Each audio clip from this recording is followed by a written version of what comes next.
나는 상승마스터 관음입니다. 고통의 수수께끼란 무엇일까요? 여러분이 직접 고통을 경험하거나 고통받는 다른 사람들을 경험할 때 어떤 일이 일어나나요? 고통받는 다른 사람들을 경험할 때 여러분은 자비심이나 공감을 느낄 수 있습니다. 만약 여러분이 직접 그것을 경험한다면 보통 자신에 대해 공감이나 자비심을 느끼지 못합니다. 여러분은 고통에 너무 물들어 버려서 오직 자신에게만 집중하게 됩니다. 하지만 자신에 대한 집중을 초월하기 위해서는 당연히 여러분의 고통을 초월해야 합니다. 여러분의 개인적인 고통을 일으키는 원인은 잠재의식적 자아들입니다. 여러분이 이 자아들을 해결할 때, 자아를 해결하는 이 과정을 거칠 때 많은 사람이 실제로 깨닫지 못했던 것, 즉 그 경험이 무엇인지, 그것이 무엇을 의미하는지 경험하게 될 것입니다. 심리적 상태는 내면의 경험입니다. 여러분이 이 고통 위로 자신을 끌어올릴 때 도달할 수 있는 결론은 무엇인가요? 그것은 고통은 하나의 경험이다라는 것입니다.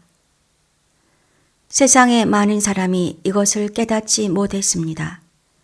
그들은 신체적 질병, 정신질환, 가난, 노예 상태, 투옥 또는 다른 형태의 물리적 조건으로 고통받는 사람들을 보고 물리적 조건에 집중하며 이렇게 말하는 경향이 있습니다. 이것이 고통의 원인이며 따라서 사람들이 고통을 극복하도록 돕기 위해서는 이러한 물리적 조건을 바꿔야 한다. 그런데 심리 상태란 무엇인가요? 여러분의 심리에서 일어나는 모든 것, 정신 안에서 일어나는 모든 것은 무엇인가요? 그것은 경험입니다. 그 외의 다른 것일 수는 없습니다. 고통이란 무엇인가요? 그것은 경험입니다. 그런데 어떤 종류의 경험인가요? 고통의 본질은 무엇인가요? 본질적으로 고통은 여러분에게 일어나지 말아야 할 일이 일어나고 있다는 경험입니다. 혹은 일어나야 할 일이 있는데 일어나지 않고 있다는 경험입니다. 보세요. 그것은 세상에서 무슨 일이 일어나야 하고 일어나지 말아야 하는지에 대한 멘탈 이미지를 여러분이 가지고 있지만 세상이 여러분의 멘탈 이미지에 부합하지 않는다는 내면의 경험입니다. 여러분의 멘탈 이미지와 마음 밖의 세상 혹은 마음 안의 세상 사이에도 일치하는 점이 없기에 간극이 존재합니다. 여러분이 일어나야 한다거나 일어나지 말아야 한다고 생각하는 것과 실제로 일어나고 있는 것 사이에 불일치가 있는 것입니다.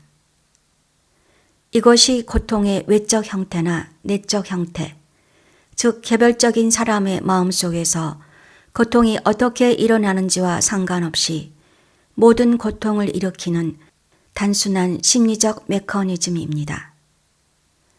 결국 모든 것은 이것으로 규결됩니다. 일어나야 할 일이 있고 일어나지 말아야 할 일이 있다는 것입니다. 고통이 얼마나 강렬해지는지를 결정하는 것은 무엇인가요? 세상이 어떠해야 한다는 여러분의 멘탈 이미지에 세상이 실제로 보이는 모습과 비교하여 여러분이 얼마나 집착하느냐입니다. 두 가지 사이의 간극이 클수록 고통은 더 강렬해집니다. 하지만 그 고통을 일으키는 원인은 무엇인가요? 그것은 무엇이 일어나야 하고 일어나지 말아야 한다는 여러분 내면의 감각입니다. 세상이 어떠해야 한다는 여러분의 멘탈 이미지를 붙잡고 놓지 않으려는 여러분의 고집입니다. 세상이 보이는 모습에 기초하여 여러분의 멘탈 이미지를 조종하지 않으려는 완고함입니다. 간극이 클수록 외부 실제에 기초하여 내면의 이미지를 조종하지 않으려는 마음이 클수록 고통은 더 강렬해집니다. 그렇다면 세상이 어떠해야 한다거나 어떠하지 말아야 한다는 멘탈 이미지를 결정하는 것은 무엇인가요? 그것은 여러분이 부분적으로는 자신의 마음속에서 만들어낸 것이지만 부분적으로는 외부에서 받아들인 것입니다. 여러분은 특정한 가족, 문화, 국적, 종교 등에서 자랄 수 있습니다. 타락한 존재들이 지구를 엉망으로 만들기 위해 했던 일은 단 한 가지, 기준이 있다는 것을 투사하는 것이었습니다. 누구도 그 기준을 정의할 수 없었지만 그럼에도 불구하고 기준이 존재하며 모든 것은 그 기준에 따라 측정되어야 하고 그 기준에는 당연히 옳고 그름이라는 가치 판단이 들어 있습니다. 타락한 존재들은 보편적인 기준을 정의할 필요가 없었습니다.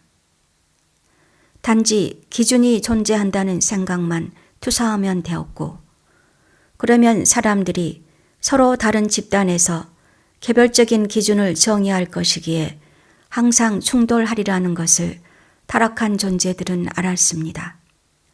기준을 정의하지 않음으로써 타락한 존재들은 사람들이 집단마다 다른 기준을 정의할 것이며 따라서 그들이 충돌하고 모든 갈등이 발생하여 모든 고통 등을 유발할 것임을 알았습니다. 기준은 이원성 의식에 기초하고 있습니다. 기준이 있다는 생각, 기준이 있어야만 한다는 생각을 사람들이 받아들이게 하는 원인은 무엇인가요? 사람들이 특정한 기준을 받아들이게 하는 것은 무엇인가요? 그 기준을 받아들이기로 선택하기 때문입니다. 그것에 의문을 제기하지 않기로 선택했습니다.